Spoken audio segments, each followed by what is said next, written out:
आणि आता संजय केणेकर पोहोचलेले आहेत भाजपचे। संजय केणेकरांकडून या नाराज कार्यकर्त्यांना समजूत काढण्याचा प्रयत्न कार्यकर्त्यांची। ऐकूया आपण काय संवाद साधतायत।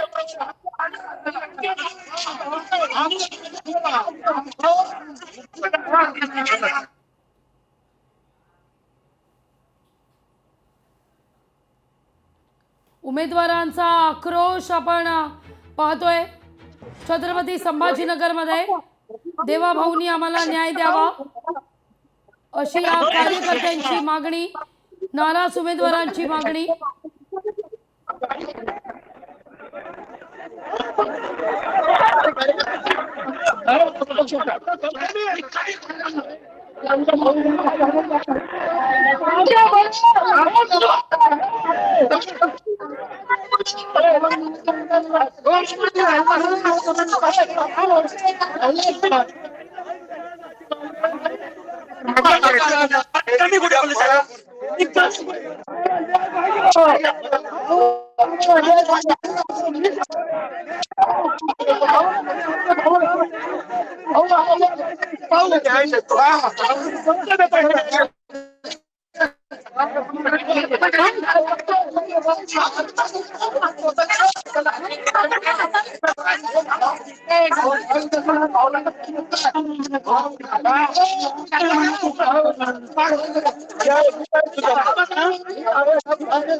वर्षानुवर्ष समर्पितपणे एक विशिष्ट कार्यकर्ता काम करत असतो। सरकार करते संताप होणं कार्यकर्त्याचा अनावर होणे हे साहजिक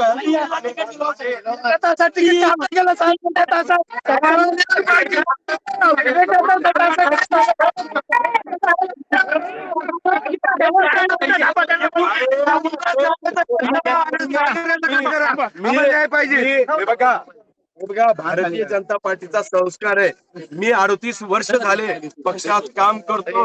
वेळोवेळी हे बघा आपला संयम आणि खऱ्या अर्थानं संयम बाळगणं, समजूतदारपणा घेणं आपल्या संस्कृतीत आहे।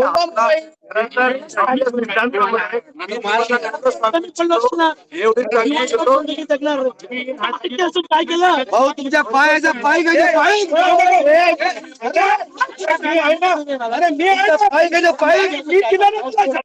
अरे मी शब्द दिला ना तुला।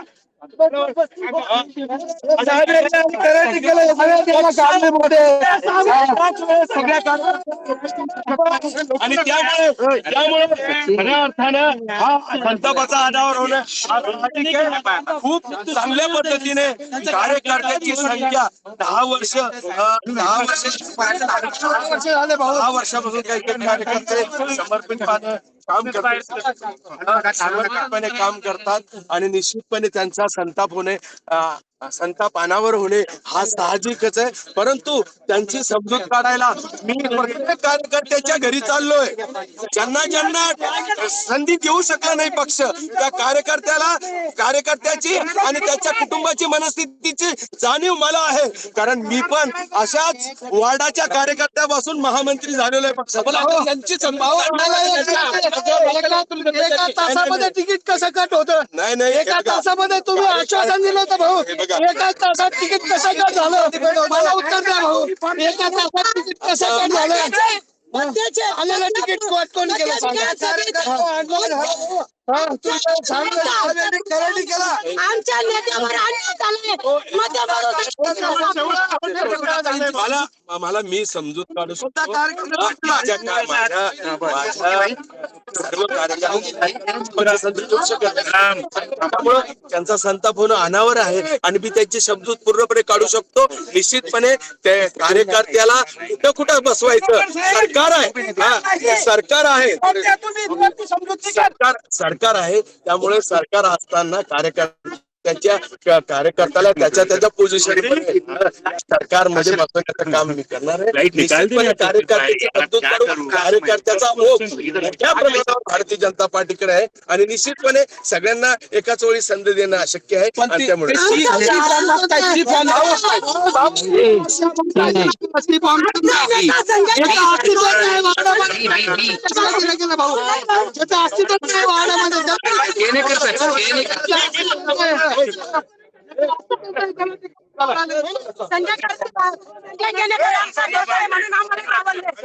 एकत्र संधी देणं अशक्य आहे असं संजय केणेकर म्हणतात. संजय केणेकर त्या ठिकाणी नाराज उमेदवारांची, खरं तर इच्छुक नाराज उमेदवारांची समजूत काढण्याकरता गेले, पण केणेकर सुद्धा फार काही यशस्वी होताना या ठिकाणी दिसत नाहीये. आक्रोशाला सामोरं जावं लागतंय केणेकरांना. मुळात केणेकरांनी ही दृश्य आपण पाहतोय, नाराज उमेदवारांची या ठिकाणी समजूत काढण्याचा प्रयत्न, आक्रोश तांडव या ठिकाणी नाराज उमेदवारांनी केलेलं आहे. आणि आता केणेकर या सगळ्यांना एकत्रित आणून समजावण्याचा प्रयत्न करतायत, पण इथं मात्र नाराज उमेदवार घोषणाबाजी देत आहेत. त्या अतुल सावे यांच्या पीएची काय कामगिरी, सर्वेत त्यांचं कसं काय नाव आलं हे आधी स्पष्ट करा, सर्वे समोर मांडा.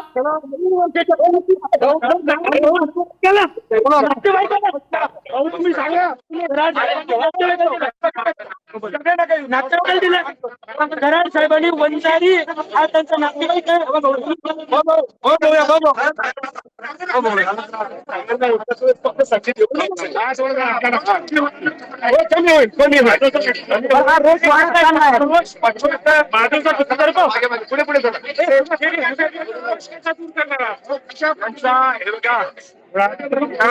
पक्षामध्ये जितके समर्पित त्यांना सगळ्यांना सरकारच्या समितीत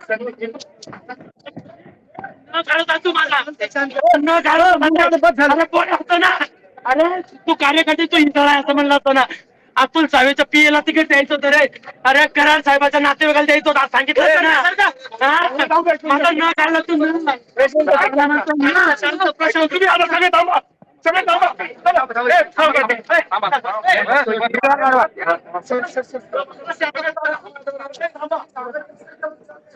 उमेदवारांवर काहीसे प्रेम आपण म्हणूया हक्कानं डाफरताना दिसत आहेत.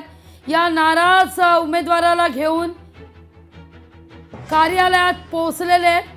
या ठिकाणी बंद दाराआड आता दोघांमध्ये चर्चा होईल.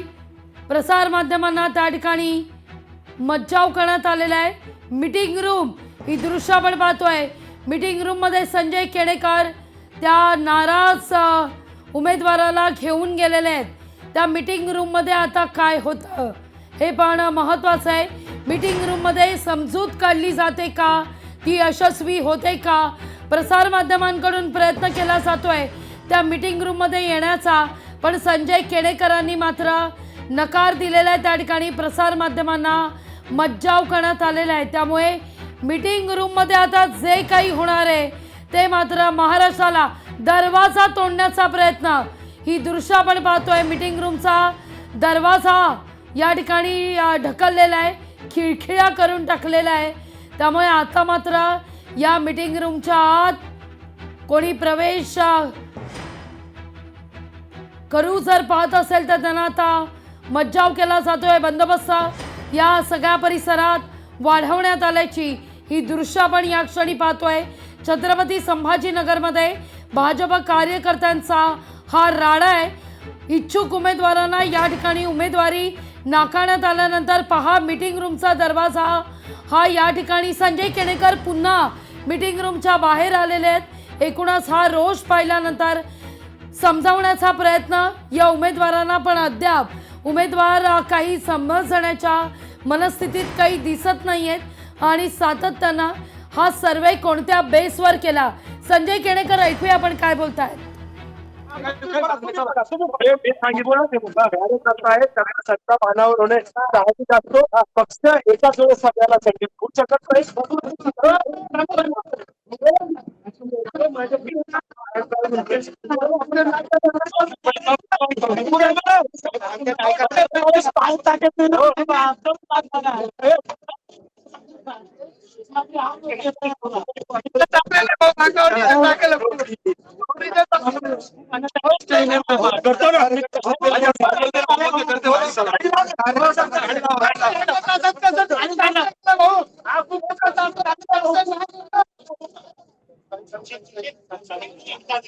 गोंधळ त्या ठिकाणी उडतोय.